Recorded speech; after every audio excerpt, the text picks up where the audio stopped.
Chris Pine just showed up at Sundance, smiled for the cameras, and buried Star Trek in 11 words. Have fun, good luck, live long and prosper. That's not a goodbye. That's a man who already grieved this years ago and finally stopped pretending. January 2026. Chris Pine is at the Sundance Film Festival promoting his new romance drama, Carousel. A reporter from Variety asks him about the new Star Trek film being developed by Paramount. His response: "You probably know more than I do. Let that land for a second." The man who played Captain Kirk in 3 films, who was publicly announced to be returning for a 4th, knows less about the franchise's future than a journalist at a film festival. And when that same reporter pressed him for any advice he had for Paramount's new creative team now steering the franchise, Pine didn't pause, didn't get philosophical, didn't reach for diplomatic language. He just said, "Advice? Have fun, good luck, live long and prosper." And then he moved on. Now, on the surface, some people heard that and thought, charming, gracious, very Pine. But here's what they missed. That line wasn't magnanimous. That line was the verbal equivalent of setting down a bag you've been carrying for a decade, placing it gently on the sidewalk, and walking away without looking back. The live long and prosper wasn't a warm send-off. It was a full stop. A period placed at the end of a sentence Paramount had been dragging out since 2016. And if you want to understand why Pine said it the way he did, with that specific brand of exhausted, polished finality, you have to understand exactly what Paramount put him through over the 9 years between Star Trek Beyond and that Sundance press line. Because what happened in between those 2 moments is one of the most spectacular examples of mismanagement in modern franchise history. And Pine didn't just watch it happen, he lived it, he called it out, and in the end, he had no choice but to walk away from something he genuinely loved.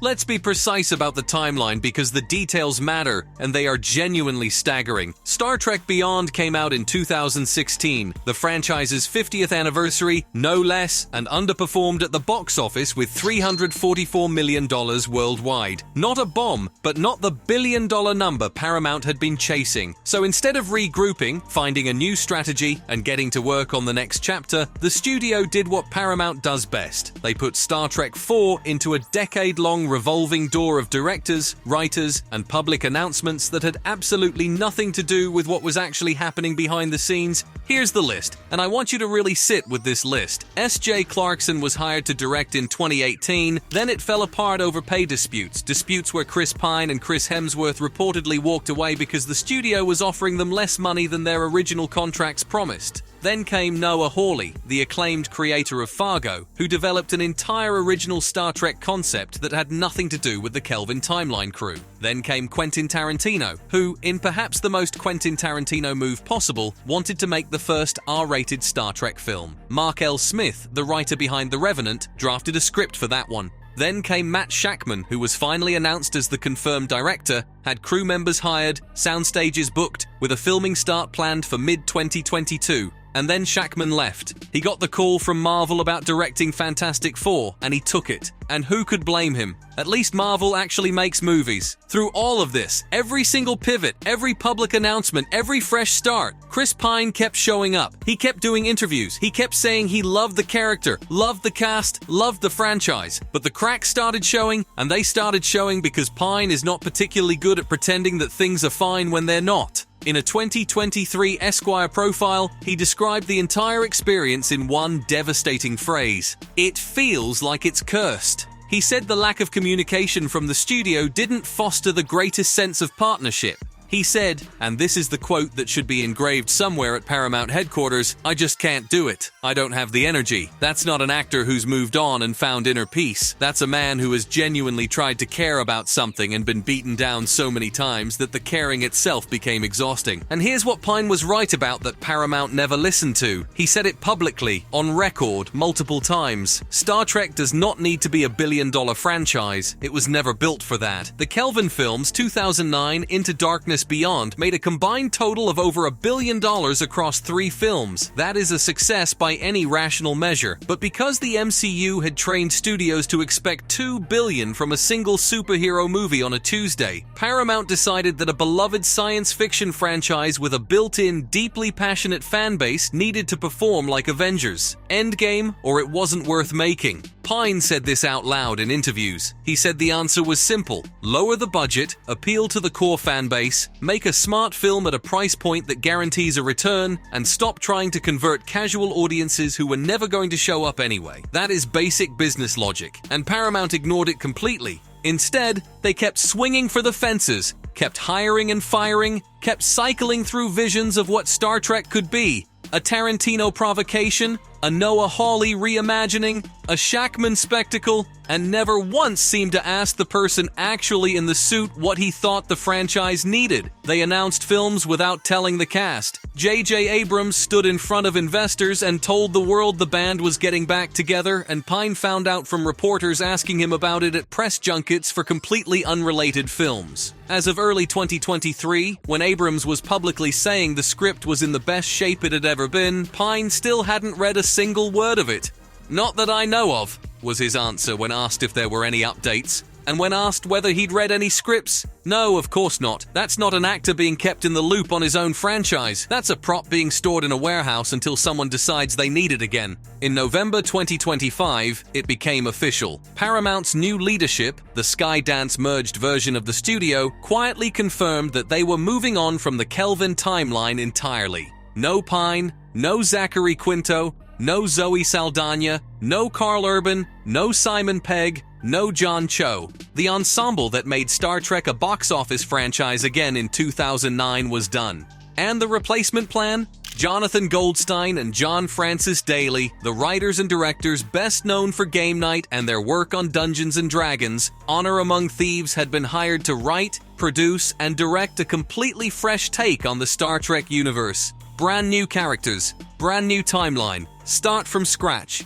Let's acknowledge what was lost here, because the conversation around Pine's departure tends to focus on the contractual messiness and miss the actual tragedy. The Kelvin timeline wasn't just a recast, it was a genuine creative achievement. The 2009 film is one of the best franchise reboots ever made, a movie that respected its source material while being genuinely exciting for people who had never watched a single episode of the original series. Into Darkness was divisive, but Beyond was legitimately great, and it was the kind of thoughtful, adventurous science fiction film that the franchise was built on. That universe, with those characters, those actors, those relationships, had stories left to tell. Pine himself said in 2024 that he was genuinely intrigued by the idea of returning, that he was curious where an older Kirk would be emotionally and what the next chapter of that character's story would look like. He wanted to come back. He just needed a studio that was willing to treat him like a partner rather than a liability.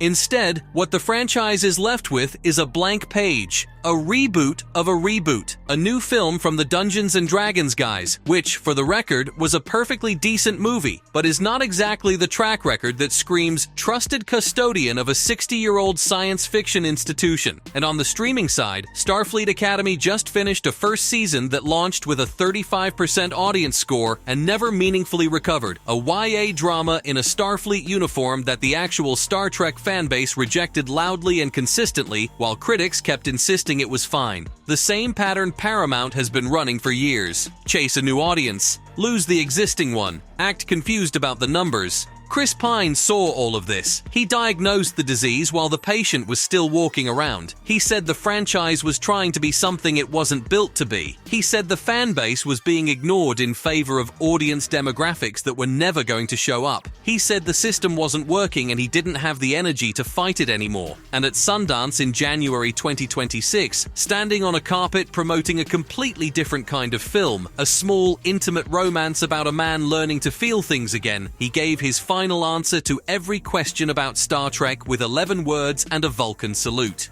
That's not a man who gave up on Star Trek. That's a man who watched Star Trek give up on itself, waited a decade for someone at Paramount to notice, and eventually accepted that the call was never coming. Here's where we land. The narrative that gets pushed about Chris Pine and Star Trek is that it's a story about money, pay disputes, contracts, salary negotiations, the cost of bringing back an ensemble that had all individually become more expensive since 2016. And yes, that's part of it. But money was never the real reason. The real reason is what Pine described in his own words across years of interviews that Paramount apparently never once read back to itself. He wanted a franchise that was honest about what it was. He wanted a studio that made decisions in partnership with its cast rather than announcing those decisions to investors before informing the actual actors. He wanted someone at Paramount to look at the built-in, deeply passionate, extremely loyal Star Trek fanbase and say, "These people are enough. Let's make something for them at a price that makes sense, and stop trying to turn this into a Marvel movie."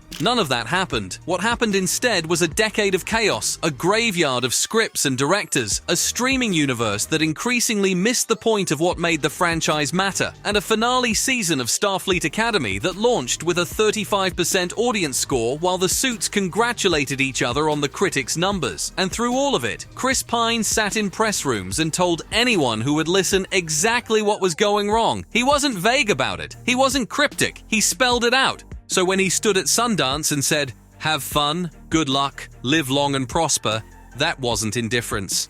That was a man who had done everything right, been treated as an afterthought, watched his warnings go unheeded, and finally arrived at the only logical conclusion. He's not coming back. Not because Star Trek failed him, but because he was paying close enough attention to know it had already failed itself, and he refused to be the last one standing on a sinking ship, waving and pretending everything was fine.